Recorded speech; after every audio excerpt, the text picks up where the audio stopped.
सुप्रभात बच्चों। हम लोग आज भूगोल विषय में जल संसाधन के विषय में पढ़ेंगे। जल जो है एक महत्वपूर्ण प्राकृतिक संसाधन है और ये नवीकरणीय संसाधन है।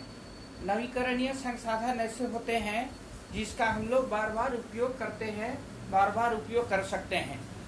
जैसे हम लोग देखते हैं कि ये वर्षा होती है, ये वर्षा के रूप में आता है और फिर ये नदियों के द्वारा ये समुद्र में ये पहुंच जाता है ये जल, और ये पुनः वाष्प बन करके ये जाता है।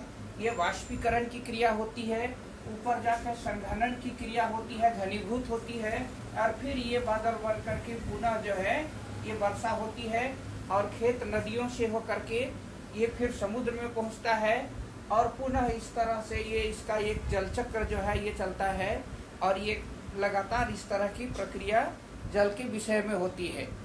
परंतु ये इसलिए इसको कहा जाता है कि ये एक नवीकरण योग्य संसाधन है। एक प्रश्न आता है हमारा कि जल कैसे एक नवीकरण योग्य संसाधन है, तो हम लिखेंगे इसकी जल इसलिए कि यह जो है कभी समाप्त नहीं होने वाला संसाधन है।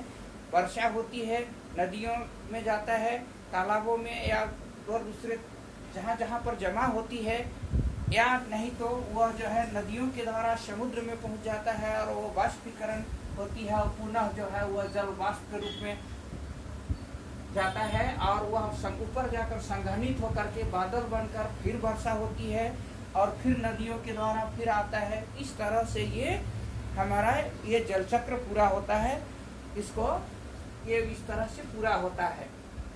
परंतु ये जल संसाधन है, फिर भी इसमें ये जो हमारे जो पूरे जितना भाग जल है पूरे संसार में, उसका केवल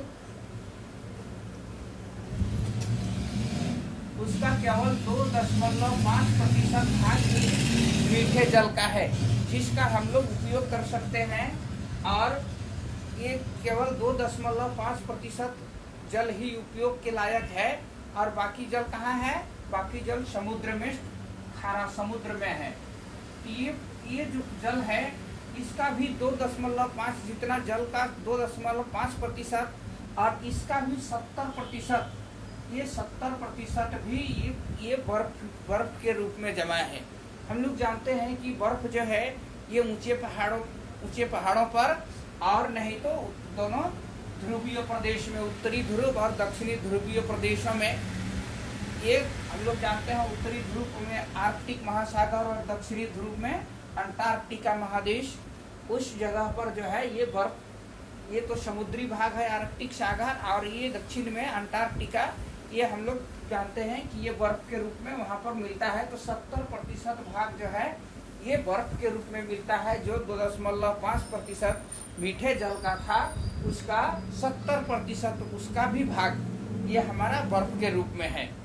तो इस तरह से अभी जो है ये जल शुद्ध जो उपयोग के लायक जो जल है उसकी कमी हो रही है, इसलिए उसको हम लोग जल दुर्लभता कहते हैं। जल दुर्लभता का मतलब है कि हमको जो उपयोग के लायक जो हमारे को मिलना चाहिए जो जल, वो उसकी जल दुर्लभता के कारण, जल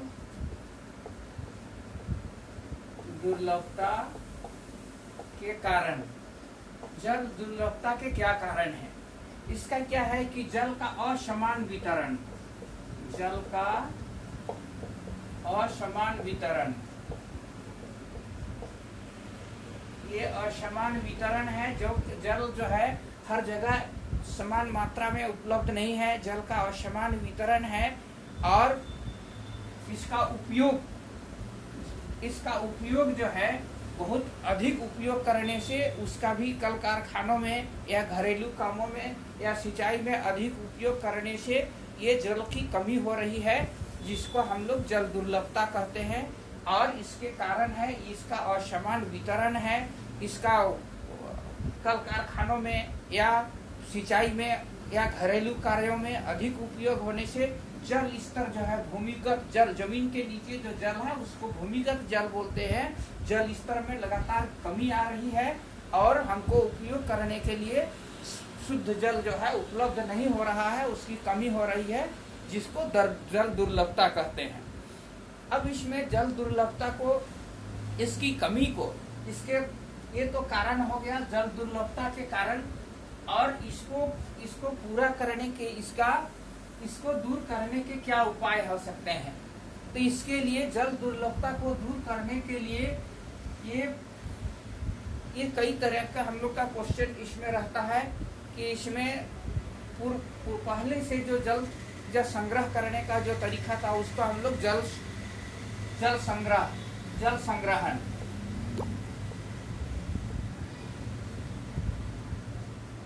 संग्रहण, इसको वाटर हार्वेस्टिंग भी हम लोग इसको बोलते हैं। जल संग्रहण, जल को जमा करना। इसमें हम लोग देखते हैं कि ये जो जल है, ये इसको जो वर्षा जल है उसको हम लोग संग्रह करते हैं, उसको हम लोग वाटर हार्वेस्टिंग कहते हैं।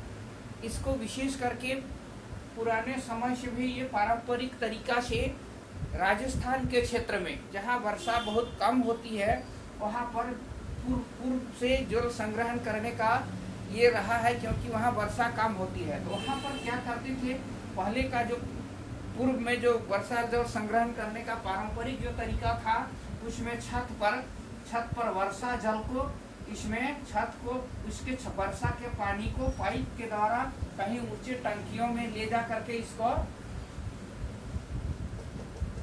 जमा किया जाता था। और उसके इस जल को जब वर्षा का जो सूखा का जो मौसम होता था, उस ऋतु होती थी, उस समय जो है इस वर्षा जल का उपयोग यहाँ पर लोग करते थे।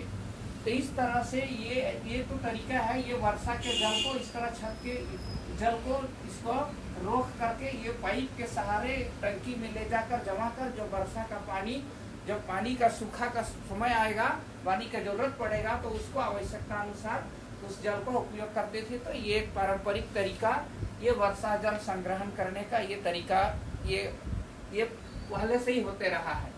दूसरा है कि उस जगह पर जहाँ पर उसको वर्षा जल जो वह करके वर्षा का जल समुद्र में जा रहा है, उसको हम लोग उसको रोक दिए, उस पानी को उसमें मेड़ बना दिए, और उस तरह से इसको हम लोग बांध बोलते हैं। इसको वर्षा जल का रोक दिए और उसको पाइप के सहारे या कैनल के सहारे उसको खेतों तक पहुंचाते हैं। तो वह एक तो इसमें हो गया कि वह जल जो है वह समुद्र, ये जो संग्रहित जल था ये कैनल के सहारे वह खेतों में पहुंच गया। और दूसरा है कि इससे हम इस जल से जल विद्युत भी उत्पन्न कर सकते हैं। दूसरा, इससे हम लोग इस जल से कल कारखानों में घरेलू उपयोग में इस पानी को पाइप के सहारे इसको हम लोग पहुंचा सकते हैं कल कारखानों में, घरों में। तो इस तरह से इस जल का हम लोग उपयोग कर सकते हैं। ये इसको हम लोग बहुउद्देशीय नदी घाटी परियोजना के नाम से भी जानते हैं इसको। तो इस तरह से वर्षा जल को संग्रह करके ये इस तरह की पद्धतियां अपनाई, इस तरह के तरीके अपनाए जाते थे वर्षा जल संग्रहण में। अब इसमें देखते हैं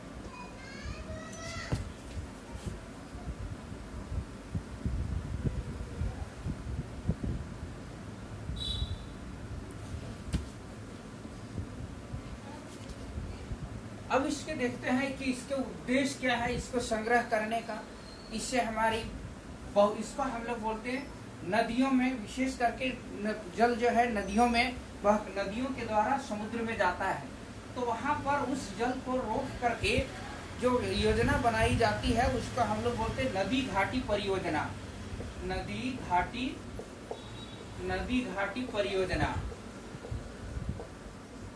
घाटी परियोजना इसको हम लोग बोलते हैं रिवर वैली प्रोजेक्ट। उसमें हम लोग जानते हैं ये डीवीसी, दामोदर वैली कॉर्पोरेशन। तो इसमें ये जो है अलग अलग नदियों में, हमारे देश के नदियों में ये योजना बनाई गई है और उसके जल को रोक करके उसमें उसके पानी को अलग अलग कामों में लिया जाता है उसमें। और इसमें कई तरह के उद्देश्य की पूर्ति एक साथ होती है, इसलिए इसको बोलते हैं बहुउद्देशीय नदी घाटी परियोजना। बहुउद्देशीय नदी घाटी परियोजना। जैसा कि नाम से ही स्पष्ट है कि एक साथ वह जो परियोजना नदियों पर बनाई गई है, जो बांध बनाए गए हैं, उसका एक साथ हमारी कई उद्देश्यों की पूर्ति होती है, इसलिए उसको हम लोग नदी घाटी परियोजना कहते हैं। इस नदी घाटी परियोजना की उद्देश्य क्या है? एक है कि सिंचाई,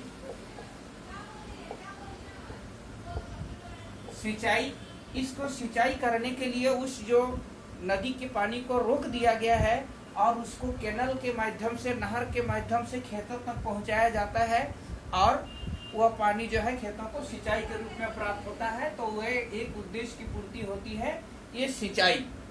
दूसरा है घरेलू एवं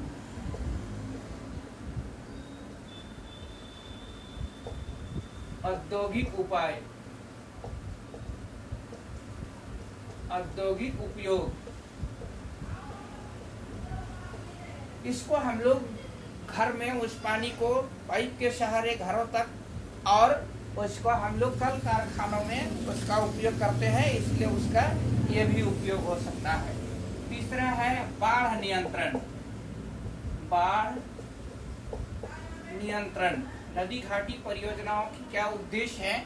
ये बाढ़ नियंत्रण, जहाँ पर नदी का पानी आता था बरसात के दिनों में और उसके जो वहाँ पर बाढ़ का दृश्य होता था, तो जब उस क्षेत्र में यहाँ पर बांध बन गया और डैम बना दिया गया, तो इधर जो बाढ़ का दृश्य होता था वह रुक गया और इससे यह जो बाढ़ से जो समस्या उत्पन्न होती थी उससे बच गया, तो ये भी एक उद्देश्य है इसका, बाढ़ नियंत्रण। चौथा है जल विद्युत उत्पादन। जल विद्युत उत्पादन, उसके डैम के क्षेत्र में, डैम के नीचे के क्षेत्र में टरबाइन चला करके उससे जल विद्युत भी उत्पन्न किया जा सकता है। जो हम लोग देखते हैं कि हमारे इस क्षेत्र में डीवीसी का जो जल विद्युत है वो उस तरह से भी वो उत्पादित होता है, तो ये हम लोग देख रहे थे। फिर इसमें जो नेक्स्ट है वह है मत्स्य पालन। मत्स्य पालन, उसमें उसको जो पानी आता है, पानी जो जमा होता है उसमें मछली पालन का भी काम हो सकता, मछली पालन भी करते हैं। 6 जो है इसमें इसका जो मेड़ होता है उसका जो उसमें वृक्षारोपण भी कर सकते हैं उसमें, तो ये एक उद्देश्य है कि उसमें उसके मेड़ में उस तरह का वृक्ष लगा दिए और वह उस पर ये वृक्षारोपण इसका उद्देश्य है। वृक्षारोपण भी इसका एक उद्देश्य है, ये उद्देश्य की पूर्ति करता है। नेक्स्ट हम लोग देखते हैं कि वह जो पानी को रोक दिया गया उसे, तो वह आने जाने का साधन के रूप में, जल संसाधन, जल मार्ग के रूप में, नौका चलाने का, नाव आने जाने का साधन के रूप में भी काम करता है। इस तरह से जो हम लोग बहुउद्देशीय परियोजना के इस तरह से अनेक इससे लाभ हैं, इसके अनेक लाभ हैं, इस तरह के लाभ ले सकते हैं। अब हम लोग देखते हैं इसमें कि इसका जो बांध बहुउद्देशीय परिघाटी का, इसकी कुछ हानियां भी है। बहुउद्देशीय नदी घाटी परियोजना की हानियां क्या है? इसमें